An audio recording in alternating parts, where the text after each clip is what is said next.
Hey guys, this is Black Bolt. My name is Alan. Hope everybody is doing well. Sorry it's been a while since I posted a video.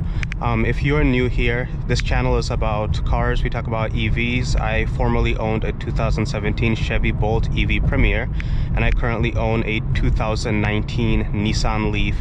So the car currently has 166,036 miles on it. I bought it with 11,100 miles, and then it was driven to delivery about 100 miles. So 11,200 miles when I bought it, and I now have driven it for just over 5,000 miles.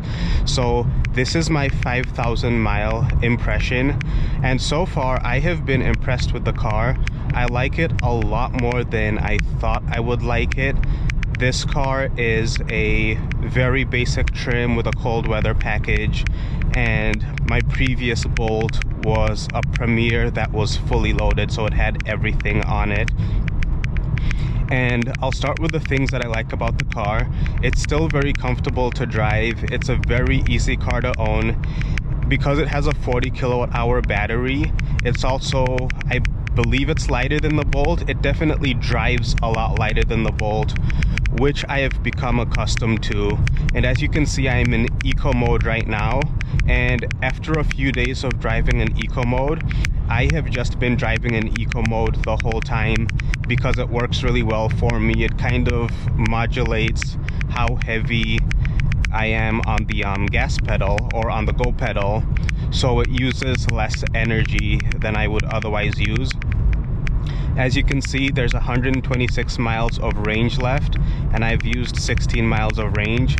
And I've been driving the last few days with the heat on all the time because it's Minnesota. As you can see, it's winter now, there's snow outside.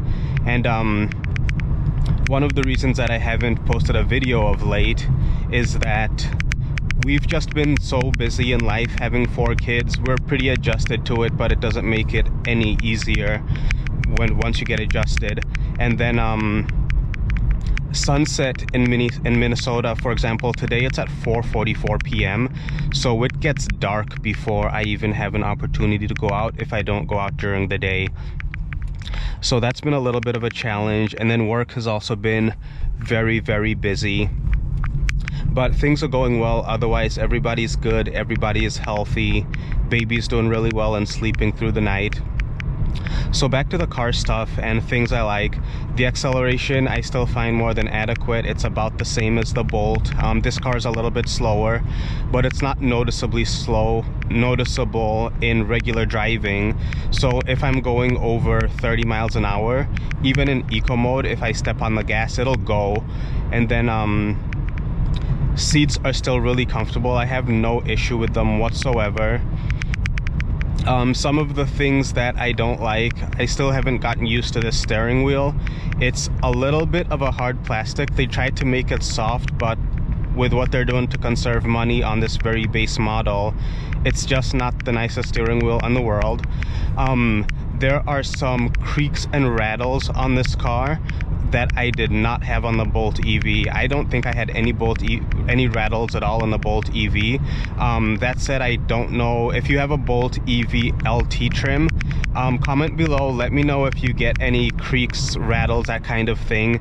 The Premier trim was very solid, a very well built vehicle, and that did not have any creaks or rattles. This car has creaks and rattles. One of them was my own doing with how I store my pump. I have one of those 12-volt pumps in case my tire gets down while I'm out and about, and that had been creaking and rattling. The license plate frame on the back rattles a little bit, so that's something I'm going to take care of. But there are other little creaks and rattles, little sounds that probably wouldn't be an issue on an ICE car that's similar to this one, but because this car is so quiet, you can hear everything.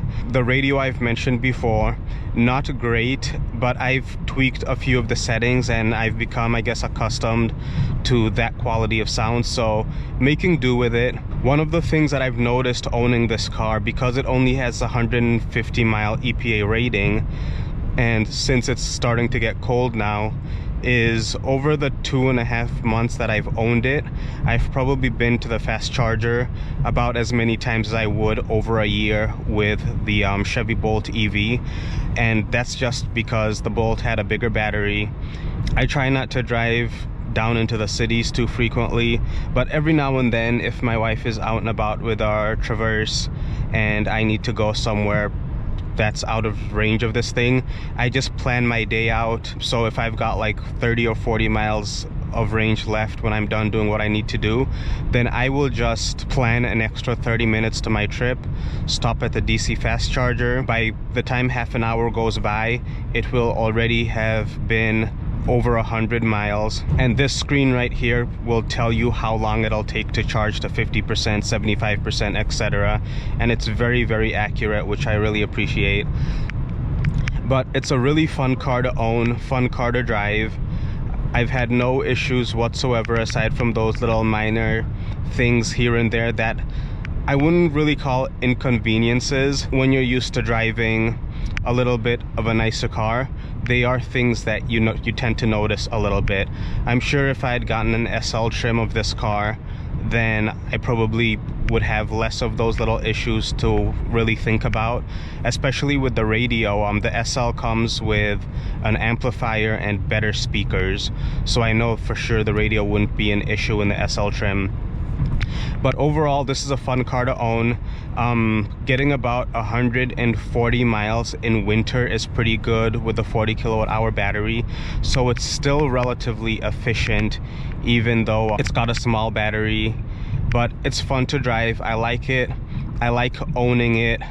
I think as a driving car, oops, I think I probably wanted to go one more exit, but that's okay. So this is a dirt road. In this neighborhood, it's the only dirt road, and I randomly picked it. Not sure why this road has never been paved, but it hasn't. So anyway, so far as driving cars, I think if I had the LEAF SV or SL Plus, it would probably be a better ownership experience than the Bolt EV. But because this car has shorter range and less features in it, and the build quality on the Bolt is just hands down superior. I'm not sure if the SL build quality is so much better than this one where it would make a difference, but the build quality on the Bolt is superior. But there's something about this car, maybe its size and the dynamics of it, that makes it a really good car to own, and I just really enjoy driving it on a day-to-day basis. It feels really good, it's really comfortable. It's got that little extra bit of size. If we decide to replace this car in the future, then I would probably be looking to get something like a Chevy Bolt EUV or the Volkswagen ID4, and possibly with all-wheel drive. We've been thinking about picking up a couple of acres and moving just a touch farther out than we are now, so that's when range would really become an issue. But in a typical day, I'm driving about 75 to 100 miles, maybe 120 if I'm stretching it, so I don't necessarily need so much range. But it is definitely something that's better to have, especially when my wife takes the car out. She I guess she has a little bit more range anxiety than me. If I tell her that there's enough juice in the car to get to where she's going and back, then she's comfortable with that. She trusts me. But if she just jumps in the car and there's 30 miles of range left and she needs to drive 16 miles, she'll ask me about it. But yeah, so that's just a quick update on what we have going on in life. It's been really busy. If you've made it this far, we have 970 subscribers on the channel, and about 15% of you who watch the channel are subscribed. So why don't 70 of you go ahead and subscribe, be one of the ones who gets us over 1,000 subscriptions. Love you all, have a great week.